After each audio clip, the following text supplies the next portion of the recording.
Figured do a little video here. Let's talk about what we're looking for, what we're looking at. We do a lot of different types of hay, so I think today we're going to do some driving around, checking out what we got. There's maybe a window opening up this week. I'm not sure if we want to mow down today or tomorrow, or wait till this rain is passed.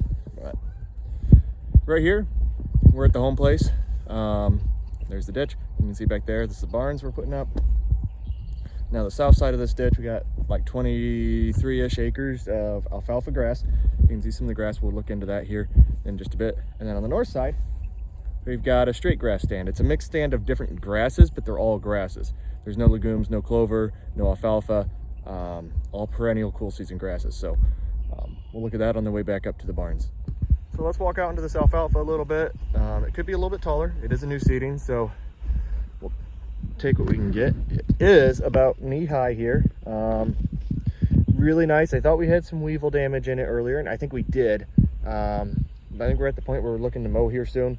There's a great example. We got some weevil damage. So that's one thing you want to look at this time of year. And right there's our culprit. See that little guy? I don't know if I can get it to focus in. There's your alfalfa weevil. We do not want these. But I think we're at the time, rather than spray, we'll just mow it off. That'll take care of them. They usually just come in first cutting. You have to worry about the potato leaf hopper in later cuttings. Now, the weevil does actually defoliate and eat the plant, so you can see he's gotten into some leaves. Let's look at that there. See how he's kind of eating some of that up. It's really apparent on that plant there. But then we come over to some of these other plants. Perfectly healthy. I mean, a little bit of damage there, vibrant. We're not losing any tonnage. We're really quality on the majority of the plants in here. And even here, he's just in the top. Now, these weevils, when they do get out of hand, they get out of hand quick, and they can defoliate like an entire field almost. It's pretty nasty what they can do. So that's one thing you want to be out here scouting. Probably could have gotten ahead of that a little earlier. I think it's like $14 an acre with chemical and custom application to get it sprayed. So it wouldn't have been a terrible thing. Now, what we have in here mixed in with the grass, this is I forget what variety of alfalfa we have planted. I have to go back and check. We decided to spend a little extra money and get a higher rated variety that's got better disease resistances and whatnot, because I'm wanting to carry the stand as long as we can. And I figured for another $50 a bag or $100 a bag, whatever it came out to be, I think it's like another $1 a pound, maybe from the cheaper varieties. The stand should last longer. It should be able to withstand things longer. If I can just grab another cutting per year maybe, or maybe another year of production, or perhaps maybe an extra 2 bales per acre per cutting for 3 cuttings per year for 4 years, that extra bit we spent on seed is more than repaid, and the tonnage we're going to get back from it. Since we only do hay, the longer we can keep these stands, the better. Now, if you guys are maybe feeding cattle or something, you might want to rotate it out after year 4 to 5 when the alfalfa gets thin, to put to like corn silage, utilize some of that nitrogen the alfalfa has fixed. I understand where you're coming from on that. I know a lot of guys that do that. That's perfectly fine, because we only do hay, and you know, once the alfalfa dies, that's why we have the grass in here to kind of fill in these gaps, which we have a few. We're in one right now. I don't know where some of these came from or how to explain them, but there's a mixture of grass in it. The grass we put in here is, I think, 2 pounds the acre. The alfalfa we planted at like 18 to 20 pounds an acre, and the grass was 2 to 3 pounds an acre. It's the same mix of grass that we had from that field. So there's this dry hay grass mix. It's got orchard, timothy, Fastolium, meadow fescue. I think it's 2 types of orchard grass, 1 type of timothy, and I forget the types on it. It might be climax timothy, and I forget the varieties on some of the others. Yeah, it's got about 4 or 5 different types of grasses in that mix, and that mix is mixed into the stand at 2 pounds the acre. How many pounds of, how many quarters of a pound of orchard grass is there per acre in here? I have no idea. And maybe because we were using like just the last little bit we had, maybe it sorted out a little bit, so maybe there's some more timothy or less timothy or no timothy in this, and what was left in it might have been more of one variety or another. But either way, you can see that grass is looking really nice. You can see those little bits coming up. It's going to be hardly noticeable at all in this first cutting. I don't know if it'll be more noticeable in later cuttings or not. This first year the alfalfa is looking really good, but as the stand ages, I think that grass will become more prominent and make us a really nice mix. So excited for that. That's kind of why we did that. So our markets, what we're doing is horse markets. We have people who want straight alfalfa, we have people who want straight grass, and we have people who want lots of different types of mixes, whether it be 30, 70, 50, 50, 60, 40, 40, 60, I don't know. There's lots of different things we can do for people. But that's why I like the grass, because you have different stages that this grass can go through as the stand ages, and you have different stands at different ages that can kind of fill those demands of your customers. So that's what we're looking at here. This alfalfa is looking really good. Like I said, we're knee high. If we had the weather window, it'd be hard pressed to keep me from considering mowing this, but we had some other things we need to kind of get knocked out first. One of them being triticale. That's, I think, where we're going to start, and then some red clover we're going to do after that, probably, because he needs to get beans planted to terminate that. So the alfalfa, as much as I wanted to start in this field and that field, I think they're going to get put on the back burner for just a short time. Well, as you can see, we're in the grass field now. Let's take a look at what we got, and stick along and watch the rest of this video if you want to see some other stuff. We're going to get into red clover yet today, and some triticale, and look at some other alfalfa. So what we got here, just beautiful stand of grass. So like I said, this grass hay mix is planted at 2 pounds the acre in the alfalfa field, but what we have a little bit differently here is, I think it's 40% orchard grass, split between 2 different varieties. I think it's like 25% one variety, 15 the other percent, I think. And then I want to say it's 5 or 10% Timothy, and I might get some of these percentages mixed up or wrong.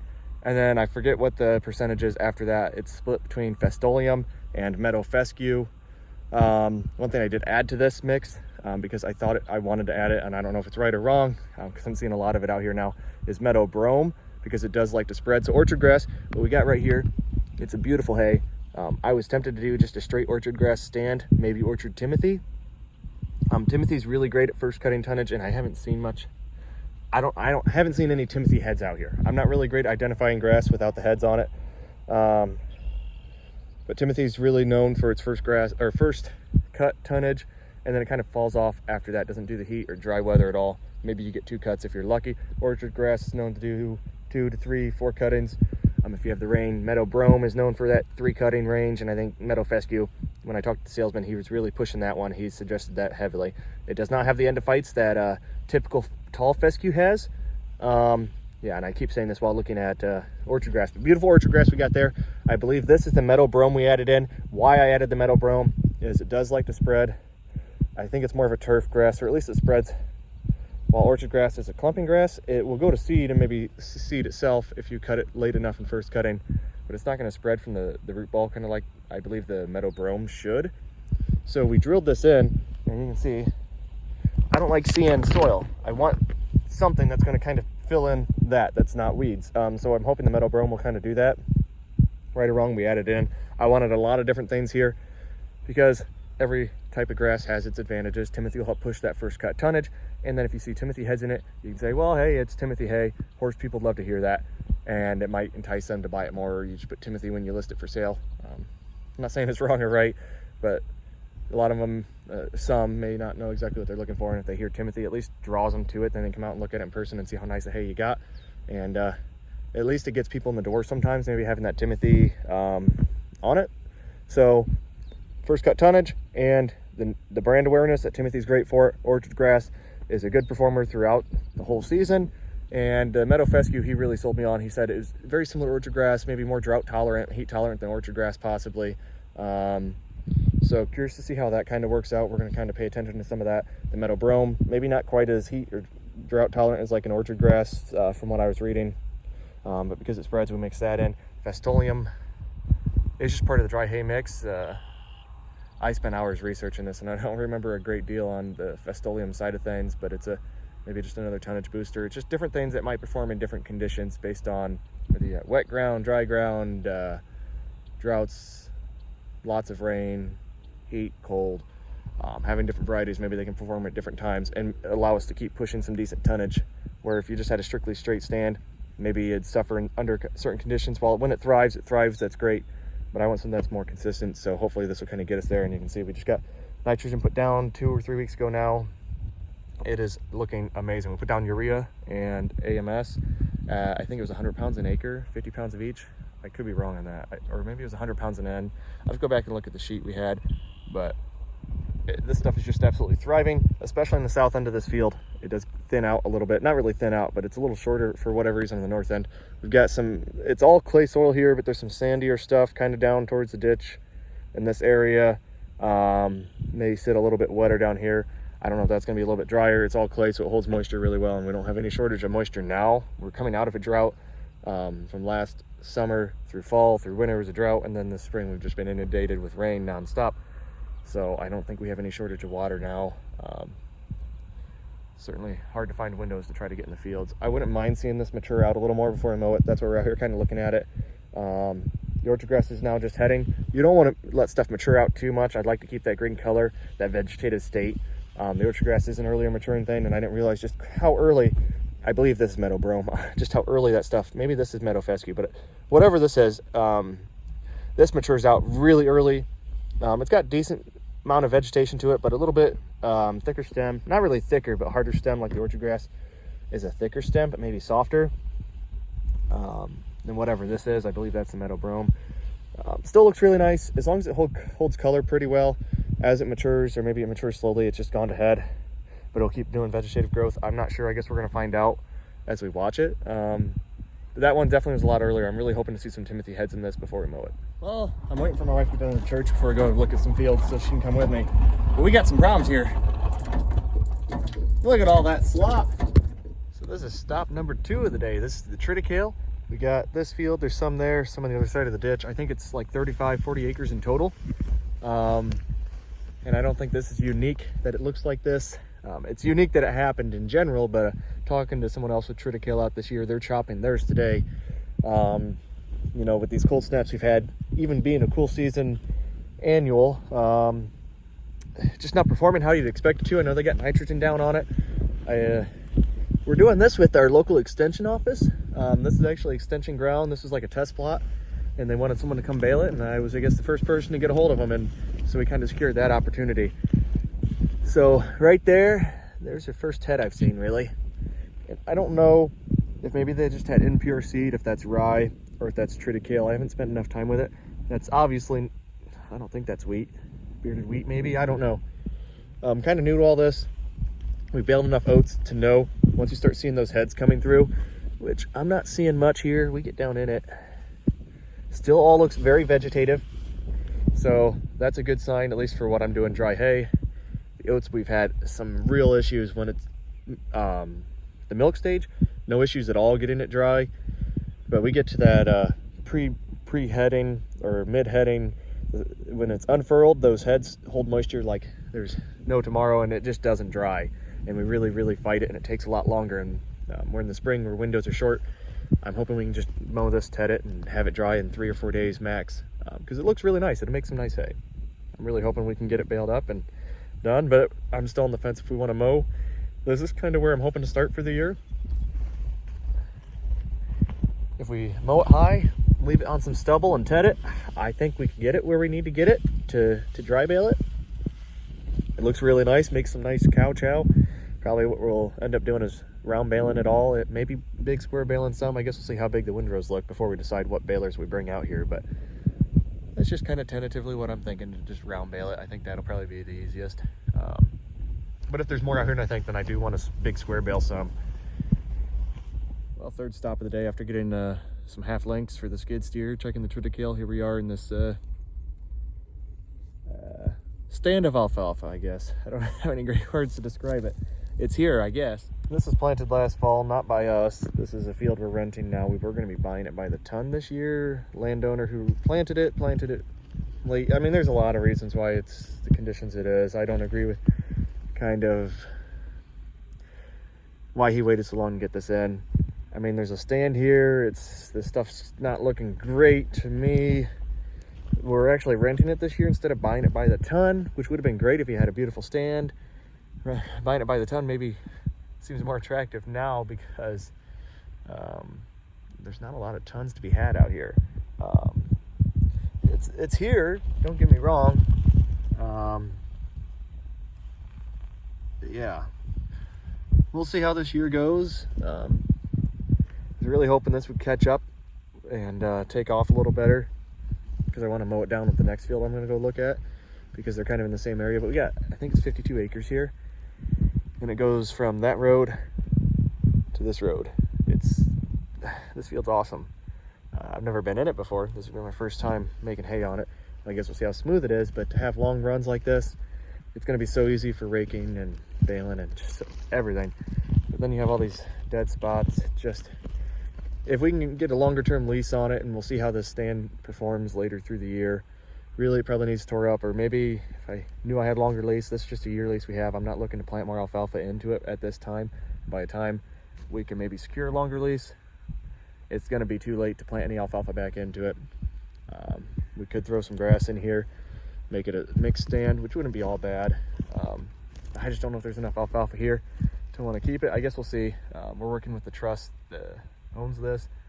The landowner, he has a couple brothers, they own it together, and since he's no longer farming, things are kind of complicated, and unfortunate how this kind of went down, because this field really needs just a little bit more seed in the ground, I guess, at this point. But all in all, the plants don't look bad.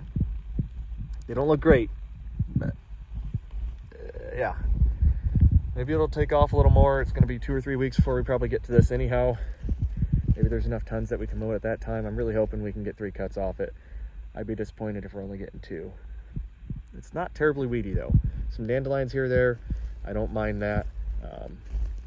Some shepherd's purse already kind of seeded out. Headlands just look atrocious. It's here. We'll see how it looks once we get back in here with the mower, and hopefully 3 weeks at the latest. We'll get knocked out what we can, and hope it comes back even better. Well, I won't get a video in the field because I was on the phone when I was walking it, but here's field number 3. It's like 40 acres, split up into 3 sections. There's a ditch that intersects it. Some spots are a little over ankle high, like that corner there don't look great. And this portion here's got more weevil. Some of the higher ground, it's got some shorter spots in places, but it's got a nicer alfalfa grass mix in the corner field. And it's a lot taller, knee high. This could go for some more tonnage. I'm not super excited about getting into this too early. I wouldn't mind letting this grow out a little bit more, get some more out of it. All in all, it looks really good, really excited for it. I think it'll make some really nice hay. It just needs a little bit more time to grow. Oh, there's another shot of this field from the other side. Doesn't look great, but there's something there. And there's a really thin spot. Awesome. All in all, it'll make some hay. Hopefully we don't lose our butt on it. Well, as we try to plan out our spring, this is stop number 2 after we get the triticale done. Whenever that gets started, hopefully soon, and then we'll come into this. It definitely could tone up a lot more, but at the end of the day, it's about getting it done so we can plant beans, I guess. So we'll get in here as soon as we can. I think there's plenty here to be worth our while to mow. Definitely not as tall as you want, but I think I've mowed shorter. There's gonna be some decent tons here. All in all, I'm in a really bad spot of the field. Let's go find something better. All in all, this red clover looks really nice. Not as tall as some of the hay back at home, but when you have deadlines to hit, you got to go for it. All right, so we've got half lengths in both of them now. There's, you can see right there, our half lengths in this one. Still a little bit of play. We're going to retension that. As you can see, these have carriage bolts on them with slides, so that's how you kind of tension these. If you want to put that there, we'll see if we can get this link. Awesome. Wait a second. Let's get another. There we go. Maybe that'll help. I didn't go enough today. There we go.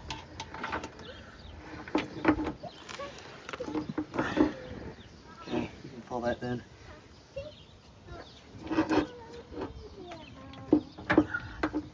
Sometimes I don't have it wrapped around the sprocket, so I'm gonna have to feel that. That's pretty neat. Still got to tension them.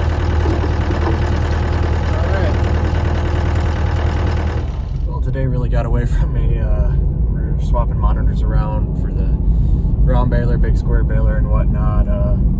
Turns out it was, unfortunately, a wheel bearing that's out on that Gale skid steer. It's still running, but man, it doesn't sound good. I'm sure there's some, I don't know if it's a roller type bearing. I'm sure it is. It's a tapered roller bearing, not a ball bearing, but some of that probably came loose in there, and it sounds just god awful when it gets into the right part of the rotation. So I guess that's next on the list to get fixed, I guess. So hopefully get something done. But thanks for watching. Catch you in the next one.